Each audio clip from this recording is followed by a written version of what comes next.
Good evening, my name's Michael Madsen. And my name's Lawrence Fishburne. And you're watching Examining Cinema.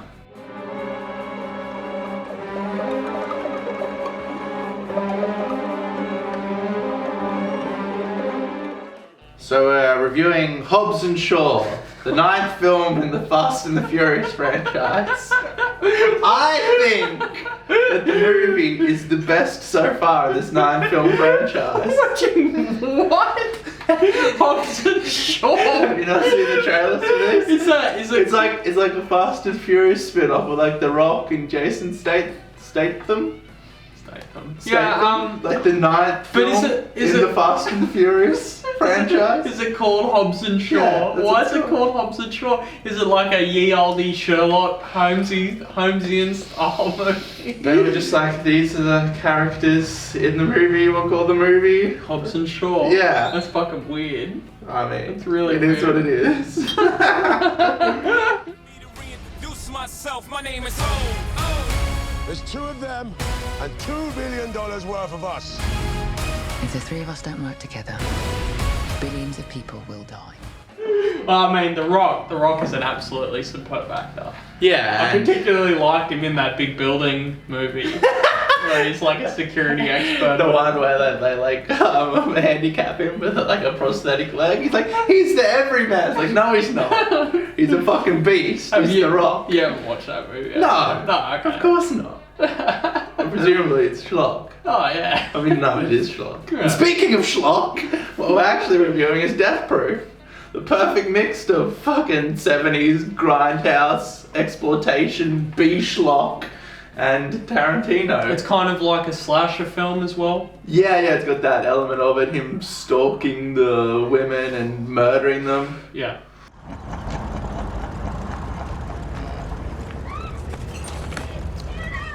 Yeah, well, so, I was just thinking while I was on the toilet just before,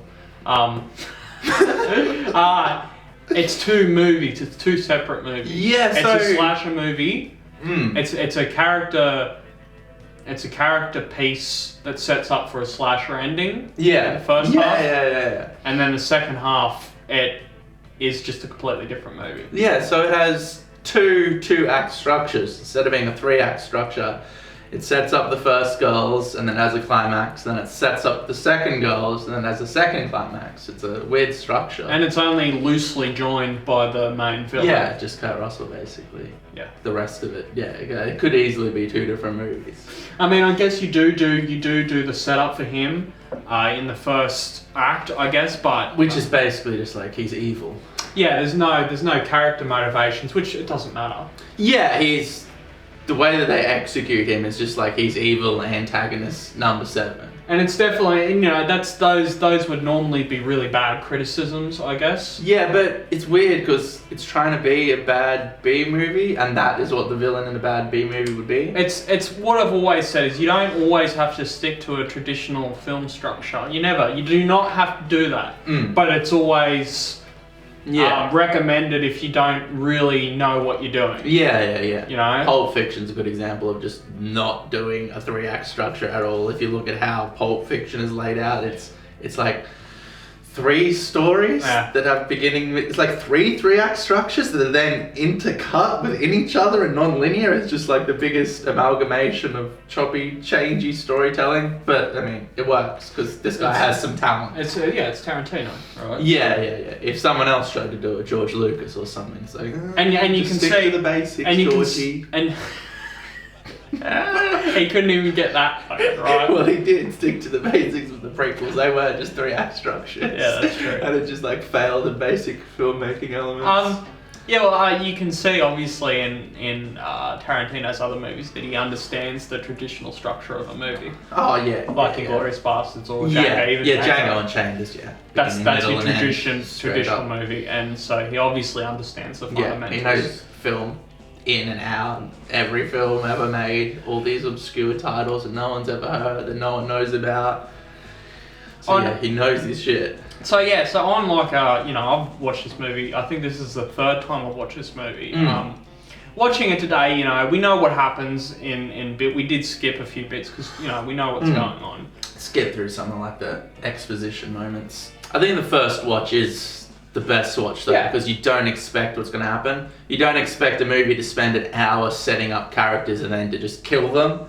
Like that, just like you'd say that to someone, like that's a horrible idea. Why would you do that? Yeah, well, I mean, I love that sort of thing. Killing subversion everybody, of expectations. And how they kill. We just skipped to that point. It's fucking amazing.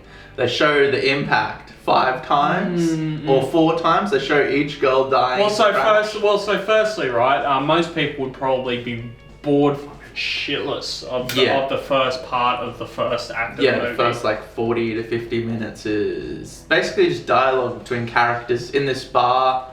The dialogue is obviously good. All the characters are individual. All the shots, you know, it's so varied. Shots and lighting and characters and acting and all that sort of stuff. And it's you know, you're absorbing the atmosphere. It feels like a pub very much with the music and the lighting and the atmosphere. So more sort of film buffs, I guess, will get a kick out of that bit. Yeah, I guess if like, you know, jock douchebag sat down and like, what is this? This is people talking. This is booming. You know, they get bored with like even way less egregious examples of yeah.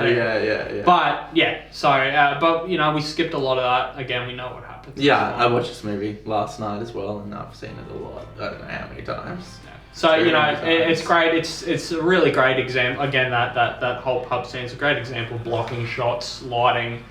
There's this one shot of Kurt Russell where he turns around and it's framed perfectly and the lighting's perfectly and he looks perfect. I'll cut it in now.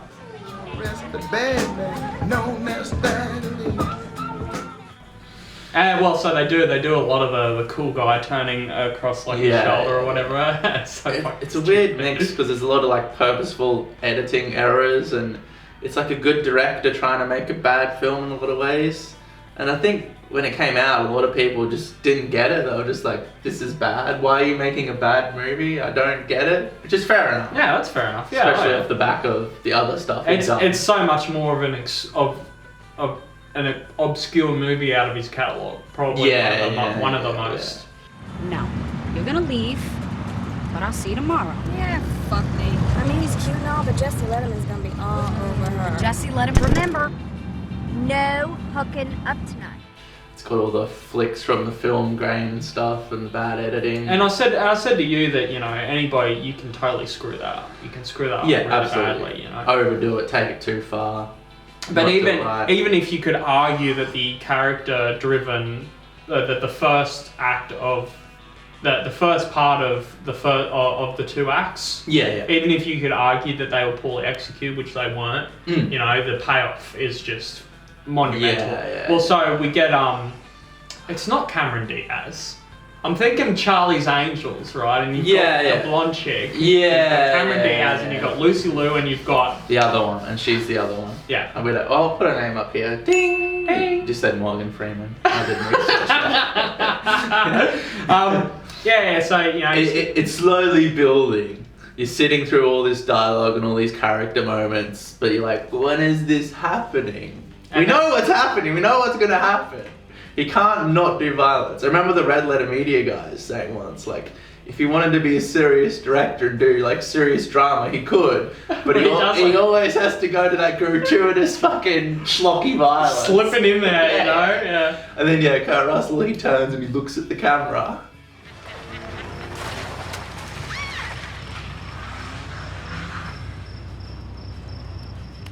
And he breaks the 4th wall and he's like, this is what we're doing now. Which is great. That's such a great moment. I love that. You know, And then, she gets in the car and the whole thing twists. And it's got that, like, horror feeling to it. Oh, yeah, absolutely. Yeah, it totally turns into a standard horror movie. With the music cues and the editing is all very stock horror. All the lighting for it and everything. And the visceral, like, you know, like banging a head against that fucking. You can't put a price on that when you're watching it. Yeah, so many movies, like every movie is pretty much violent, but you know, like they pull the punches. They don't have that extra element of gore, like, you know, the Avengers movies and mainstream like M-rated movies, you know. So when the Hulk like punches somebody, you don't see the skull cave or something, or their face like tear off smash or something. through. Yeah, he doesn't like slam his fist down someone's mouth, like break their jaw or like tear them in half. Which would make those movies amazing. Yeah, I would fucking enjoy the shit out of that. We saw little glimpses of that in not Endgame, Infinity War, I guess. A bit more visceral. Yeah, they did like take it up a bit. But yeah, and then they cut out the whole, children aspect and all that money. But it's good to see this, where like no punches are pulled. It shows the full violence. This car is 100% death-proof. Only to get the benefit of it, honey, you really need to be sitting in my seat. And it's not like it's poorly, and it's funny because the movies that he takes his inspiration out of do those visceral gore moments, and they're really bad. They're poorly executed. Practical effects. Yeah, or it looks like practical effects rather than what it's supposed to look like. But you're watching even again just the first bit killing off. We'll just call it Cameron Diaz. Killing off Cameron Diaz. Morgan Freeman. Morgan Freeman. Kill off Morgan Freeman. When he kills off Morgan Freeman in the car. You have no idea. Like you're squinting, you're struggling to find out what the hell they're actually doing. Yeah. And it just looks absolutely amazing. Yeah, she smashes her head against the dash and it's just blood and gore. And her pleading for her life. And then, it cuts back to the other characters that have been setting up and they're listening to this song on the radio and the tension is just building. They've been mocking him or whatever. And you see, and they keep sort of hinting at that he's, he's going to get. Yeah. And then, he zooms past them and the music's blaring and it's cutting between them having fun and playing air drums in the car. Which is a great character moment when they're doing the air drums and stuff. It was like the perfect song for that moment. Some 70s, cutting back 60s, to him 70s like, song.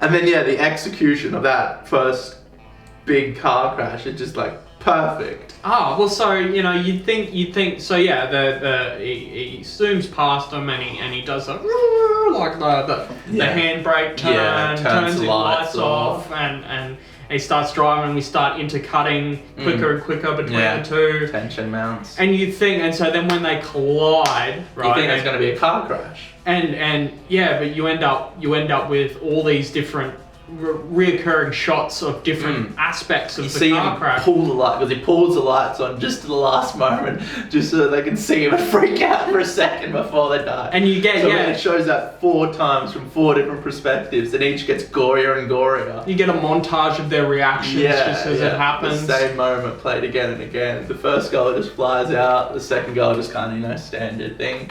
Third girl, this is the part that always gets me, has a leg out the window which gets severed, and then they show like a practical like latex leg hit the road and it just looks so real and I'm just like, oh, it's so disgusting. I'll cut it in now.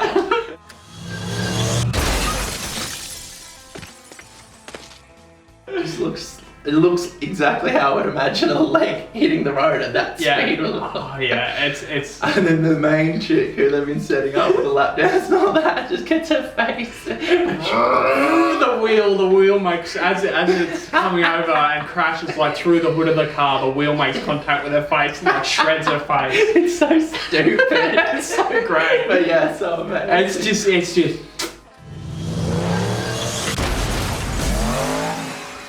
It's if you take again it's this movie is multifaceted, right? It's a movie, right? And you are immersed, right? It's dripping with immersion, right? And you're watching all this sort of stuff, and it's also like it's an exercise in filmmaking. If you're absolutely. watching it and you're watching that and you go, okay, all it's these not different elements in the plot. how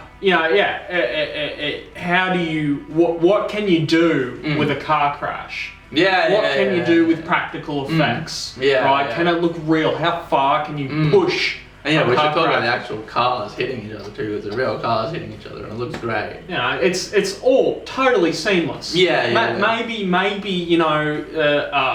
a Dodge Charger, whatever the hell it is, like scraping someone's face off with its wheel doesn't look like that. Yeah, but I would never know that. Yeah. It doesn't matter. Maybe their leg getting severed. Maybe that wouldn't happen. Whatever. Right? Who knows? It doesn't matter. My brain was like, Jesus. It's like you've recoiled. There's a physical reaction to watching it. Yeah. Which is you. That guttural. Oh. You can't put a price on that. Yeah. That's what you should feel. That's what movies should be, like emoting. Remember when we saw Hateful Eight in the cinema, Jasper? We were like, oh fuck! Like stringing that bitch up. Like, we're watching this in the movies with a bunch of, well, not actually a bunch of other people. The cinema was pretty empty. Like, you shouldn't just sit there and watch a movie and be like, like Ghost in the Shell. You sit there and you watch Ghost in the Shell. You just like, the live action. Yeah. The remake. I remember watching. You're sitting there like you're on your phone, you're wandering around, the family's buzzing. It's all bullshit CGI. I haven't watched it. I watched it, but like it's on, and you sit and watch the first 20 minutes, and then Have you watched the animated one? Yeah, the animated's amazing. I remember first time I watched it, I got stoned. I watched it, and it was on SBS, I think it was. Yeah, true. And I'm watching, I'm like, this is unbelievable. Again. Yeah, just the deep themes and like the exploitation into like humanity and what it is to be a human. Remember when movies used to make you feel something? I can't feel anything anymore. A live action remake's just like, we'll do all this, but we'll take all the heart and soul and themes out of it. It'll look like the other one, but not have anything else. So yeah, it's just like a movie should move you to like, fuck!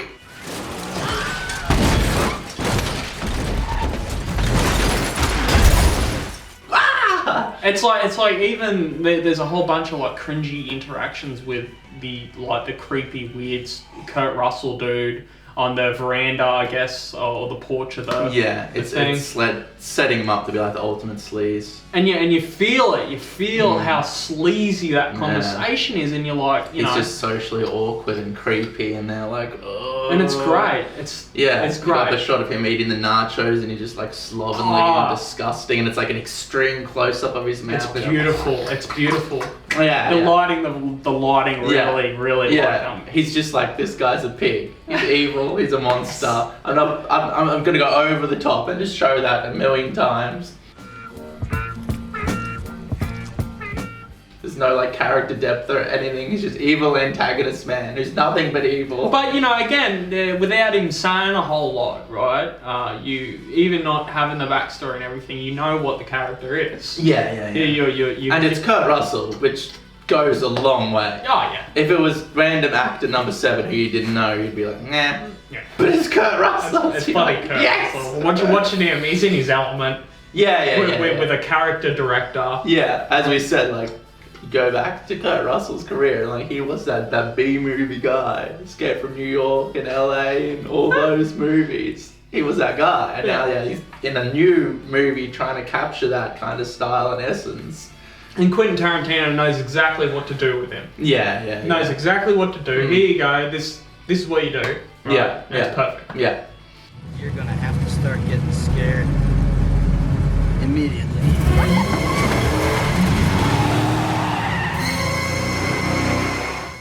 So then it goes and sets up the second set of characters, which are the better characters, I think. I prefer them a lot, and that's not to disparage the previous set of female leads. Yeah, no, I like the big lip chick. I like the big lip chick a lot. roll some cutscenes from that lap dance. Zoom in on her lips. I'm pretty sure she's had some injections. Oh, maybe. They couldn't actually be that big. They should have gotten maybe. They should have gotten what's her face from Starship Troopers. Oh. Now she's got big lips. Have you seen her in the third one? She comes back with the third one. And she's just plastic surgery lady. She's a Barbie doll. You should put in pictures of what she looks like now. Yeah, here you go.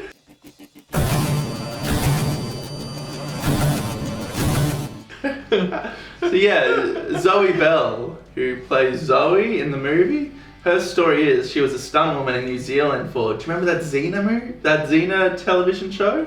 Xena Warrior Princess? Yeah. Or whatever noise she made. I think it was, I've got that in here.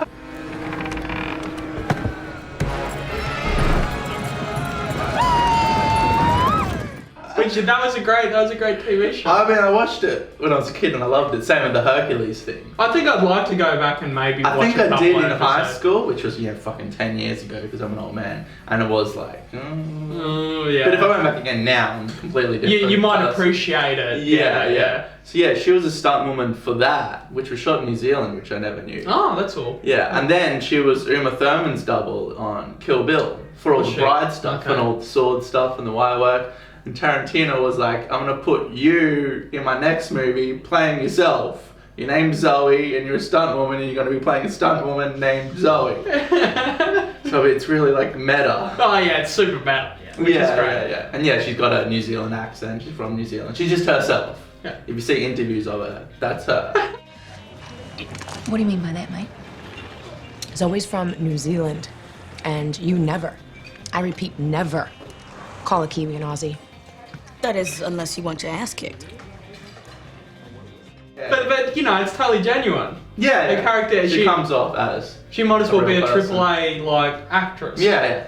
But she's taking a risk, I guess. Like, it's. I guess he obviously knew that she could act. Yeah. He'd worked with her on Kill figured Bill, it and he out, would yeah. have like, oh, you're not just a stunt woman, you can act. I feel like Quentin Tarantino just is the sort of person that could take like B or C actors and actually bring something out of them. Yeah. You know, elevate them a little bit more. Yeah. Well, he wanted to be an actor for a long time. He does act here and there.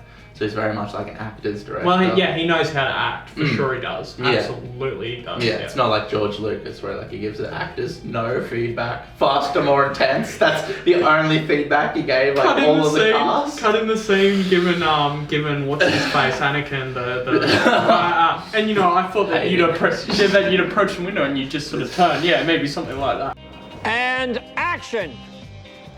I'm not the Jedi that I should be. I want more, but I know I shouldn't. And cut. I think you can be a little bit more stronger on that, not moody. And I think when you say, I want more, but I know I shouldn't, you can turn away. You know, I want more, but so when you're saying, I know I shouldn't, you're turning away. Yeah, so yeah, that's like, Lucas doesn't know or care anything about acting. He just wants to film it and move on. Print one shot. Yeah, well, the Natalie Portman thing. Like, I don't think she's an amazing actor, but her in those movies, she's just like deadpan and stuff, and that's because of, in part, the script and the direction, which is garbage. Cut in the interview with Natalie Portman talking about her character Padme. Yeah. Which is like, I think that she's a strong blah blah blah blah blah, whatever the hell it is. That's like, she's really good at acting, like pretending that the character she played had any substance. Depth. Yeah. I think the true feminism is bringing what is particular to women, because we are different, that's undeniable, to the opportunities that men have. So it's not, going into some place and just behaving like a man or necessarily desiring what men want just because you can get it. And together, you and I can rule the galaxy. And so rather than being consumed with the thirst for power, as many of the people around her do, both men and women, she stays true to her compassion and her belief in democracy and humanity. Yeah, so then we get all these crazy scenes of Zoe Bell on the hood of this fucking car. Well. So let's talk about the first part of the second act. All right, setting up those characters. So we do the same thing again, right? We get we introduce Kurt, right? We introduce our characters, our 4 female leads. We bring Kurt Russell in the picture. Yeah. It has a couple of creepy stalker interactions. Yeah. And again, it's all beautifully filmed. The banter between all the characters is fucking great. Yeah, all individual characters. I mean, it's a cliche to say, but the dialogue is good dialogue. And it is refreshing to hear good dialogue. It is. Because so many A movies have fucking terrible These aren't real people. Yeah. What are they talking about? This is the plot. This is what our characters are gonna do. Our characters need to do this in the next act of the movie. Here is the script. So yeah, they're just people talking. Just people talking. They're all really good actresses. The brunette, I forgot her name again. Yeah. She was really. We were talking about this. She was really good in Cloverfield Lane or whatever the hell it is. Yeah, 11 Cloverfield Lane with John Goodman. Yeah, which is a fucking amazing movie, obviously. Yeah, which gives me a lot more appreciation for her in this. She's really good. She's playing an actress in this as well. Yeah, super. And I think the other black lady is a stunt woman as well in real life. Yeah. I don't know if the other black lady is. Well, she was a hair and makeup artist in the movie. Yeah, they're all involved in the movie industry, which is it's meta and weird. It's meta and weird. So we do that and we start, introducing. Get to know these characters and like them. We go to a diner scene, which is God, how long does it go for? Like ages, and it's all just one shot. Just 10 minutes. Just 10 minutes of talking. I don't think there are any cuts in it, are there? Yeah, maybe. There are a few long tracking shots where it's like it's panning around the table. Yeah. Then I realize I'm right at the edge of a 7-foot concrete ditch with God knows how many rocks and broken bottles and rats in it. And if I fell in that fucking thing, I probably would have broken my fucking neck. So I'm yelling at her, Zoe, you almost killed me.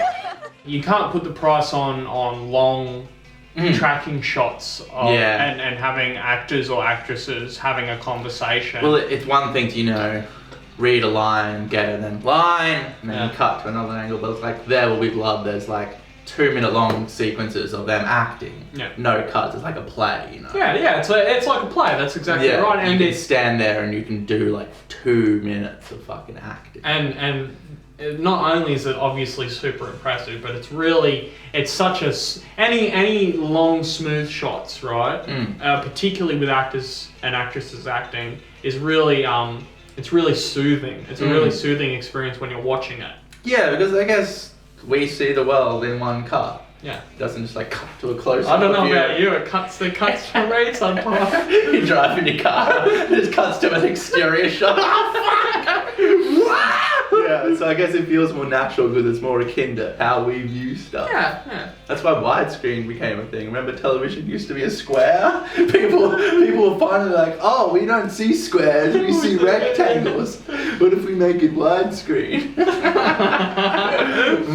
So that's really nice, and it's just sort of character driven stuff. That's fine. There's a little sneaky shot of Kurt Russell that I never noticed before. Nice. Neither did I. You pointed out, like, nice and subtle. At one point when they're tracking, he turns and looks at the group, and he's just in the background doing his thing, and he gets up and walks away. It's really nice. Yeah. What's Vanishing Point? Abs, I'm supposed to be the little one. It's just one of the best American movies ever made. Actually, Zoe, most girls wouldn't know Vanishing Point. That's fine, and so then we go and they're setting up the premise, stunt lady Zoe. We need to talk about Jasper in this movie, because he's exactly like our Jasper in every way, shape, and form. Jasper never told us that he appeared in Jasper. He's also Jasper. What's your name? Jasper. Hello, sir. Hello. Hello, what's your name? Jasper. Hello, Jasper. I'm Abernathy. Ever what? Abernathy. What's your first name? That is my first name. What kind of first name is that? You know what? Just call me Abby. Okay. Abby. You need a pole movie. Kind of cut a side-by shot. Like on the most unflattering frame you can find of Jasper. I got lots. I got hours and hours of... Well, it's hard to get flattering footage of Jasper. That's true. It's Jasper. Hello, sir. Hello. Hello, what's your name? No, I'm Jasper. Hello, sir. Hello. Hello, what's your name?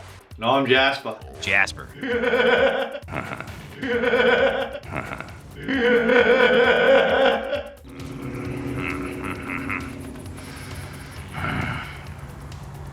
Go. And they get this car, and we're watching all these sequences trying to figure out how they did it.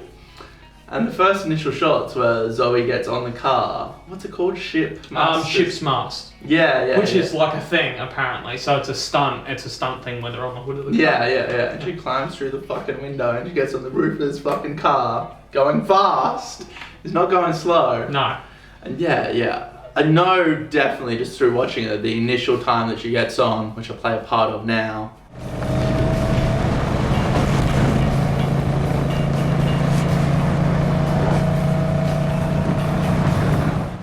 That's just her getting on the roof of this fucking car. And there's a lot of moments later on where she's sliding around and stuff. It's like, we spent a lot of time sort of squinting, trying to figure out how they're doing stuff, which is great. Yeah, because the only way they'd be able to do it, so they can't tether her with a long line, obviously, because then she's gonna fall off the car and just get fucking dragged and wrecked, like killed. So there's a few shots where like maybe she's fastened really tight down to the bonnet. Maybe. But I mean, she's like rolling around and moving. It's like, fuck. The scenes. The whole thing is that they're gonna do a famous stunt move or whatever, and that's when you're on the hood of the car and they're driving really fast, right? And to achieve it, they tie 2 belts, leather belts, to the to the doors or whatever.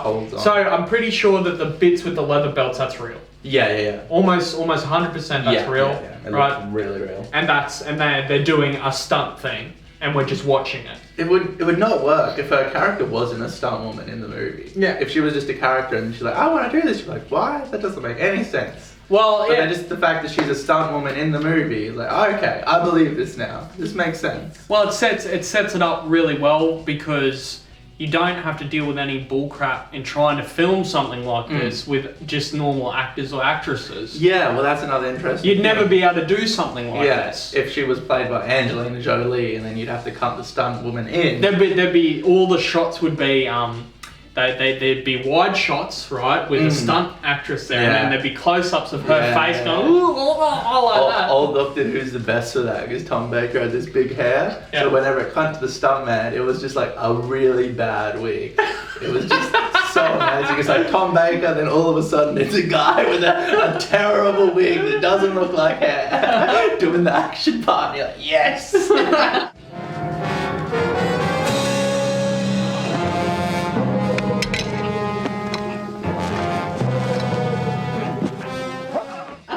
The best. Fucking 10 out of 10. So yeah, she can do all her stunts because she's a fucking stunt woman. Yeah.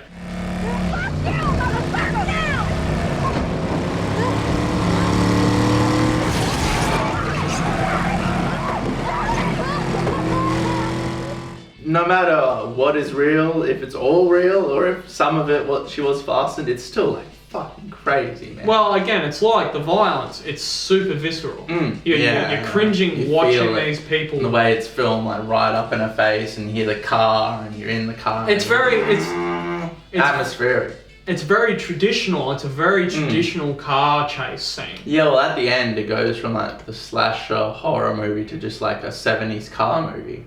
It's got the old like 70s surf rock, you know, like band with the horns. And so it's exactly that, except for the fact that we're not pretending that our actors or actresses are doing something like this. We're watching them do it. Yeah, it's real. Practical cars, practical effects, real crashes. Right, so it's all traditional filming, right? You've got your normal things like you're following the car, the car that you're watching, and then you've got the 2 cars, you're following two of the cars, and you've got the front shots, the side shots, car and long shots. Yeah. And it's all great, and there's like a 70s music track or whatever, straight out of bloody Dirty Harry or something. Yeah, those type of movies. Well, it's like him doing a thing. I'm gonna emulate this style now. This different style after I've emulated these other 5 styles.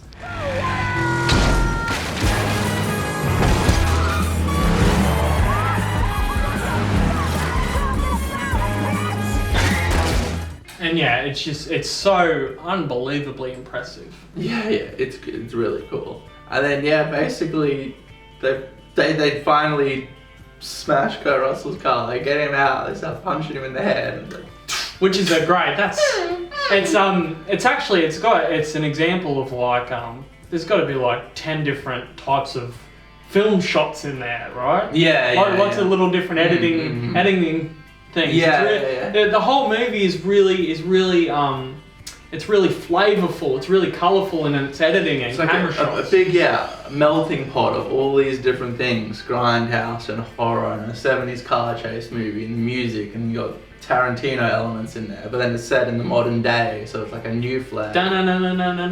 You're watching like a 70s grindhouse movie, but they have mobile phones and modern cars and stuff. It's like, this is so many things, and it's got the film grain, and then it's black and white, and then the film grain's gone by the end, and it's just like normal. It's just, it's a lot going on. There is a lot going on, and again, you could argue that maybe there's too much going on. Well, I guess the criticism would be like style over substance. Yeah. Why would you make a bad film? This is just a bad film that you've made all this shit. But that only stands up until you actually watch the payoffs of both of the acts, which is the end of the acts. That's going to satisfy anybody. You know, you can ignore all the other stuff if you want, right? Or you can criticize or whatever, and that's fine. You know, I'm sure you can level a lot of criticism at it, maybe. Yeah. But the payoff is just, and again, it's all internally consistent with the movie, right? There's no bull crap. There's no like red herrings or anything. It's all setting up. It's all leading up to this point. Feels natural and real. It all flows. And if you were to describe on paper the ending to the movie, it's like, how do you get there? Is the question, and have it be like it's consistent and logical. Yeah, I want these two climaxes. How do I get there? With it, flowing. And then I love the end moment. It's like have that style. Zooms up. I cut it in now.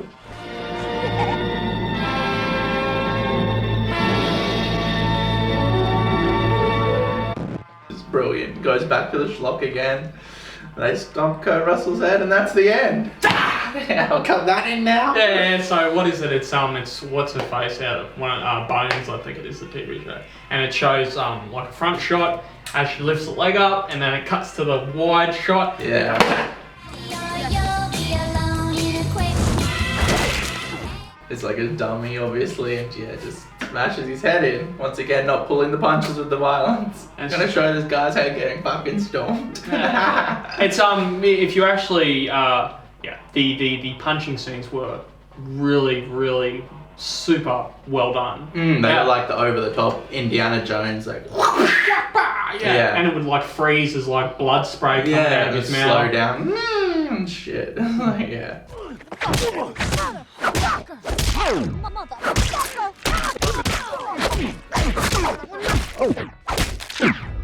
So stylized. And it looks like he's been fucking getting the shit kicked out of him by which is satisfying by the end, because they've set him up as this greasy, nacho eating disgusting. When he gets shot, he's like crying and he's like a bitch. He's just like the worst type of character ever. He's violent, sadistic, plus he's a bitch, plus he's a fucking grot. Well, when the female, after they're done with him being pursuing them and attacking them, they then turn the tables. Yeah. And you're like, they go after it now. And it's great. Let's do this. You love it. You love it. You love that these characters are gonna go fuck this guy up. So in conclusion, this is Tarantino's worst movie, but it's great. It's great. It's it's a character movie, and it's got just an amazing payoff. It's just like it's an adventure into filmmaking, I guess. If you weren't somebody who enjoys filmmaking or the art of film, you would be like, I don't know, I don't get this. Or if you're not familiar with Grindhouse or B-Schlock or all of that jazz, you'd be like...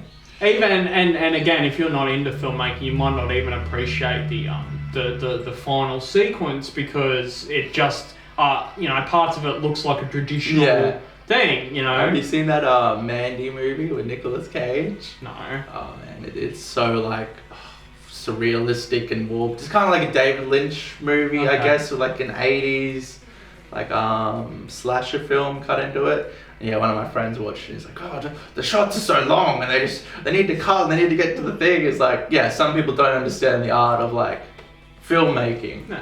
Like you're listening to a Pink Floyd album, and we're like, "Oh, why is there like 2 minutes of silent synth building? You need to get to the song." So this is an exercise in making a movie, and that's fine. Yeah. It's not. It may sound super pretentious to say, "Oh yeah, well you'll enjoy this movie because you understand like You know, you're taking in the wonderful execution and the wonderful flavour and everything like that, and the variety. We're sounding like elitist assholes. That's fine. They can go fuck themselves. Well, no, I don't think anyone's watching this fucking video if you don't enjoy film. You're getting like 100 views on the Stargate thing, right? And that's super obscure. This is way more obscure than that. Yeah. I don't have much else to say. Needs more Jason Statham. Well, yeah, it wasn't as good as Hobbs and... No, it wasn't as good as Death Race. Hobbs and... Death Race 3. What is this fucking Fast and the Furious movie called? Hobbs and Shaw. Hobbs and Shaw, yeah, Hobbs and it's a Hobbsian horror movie.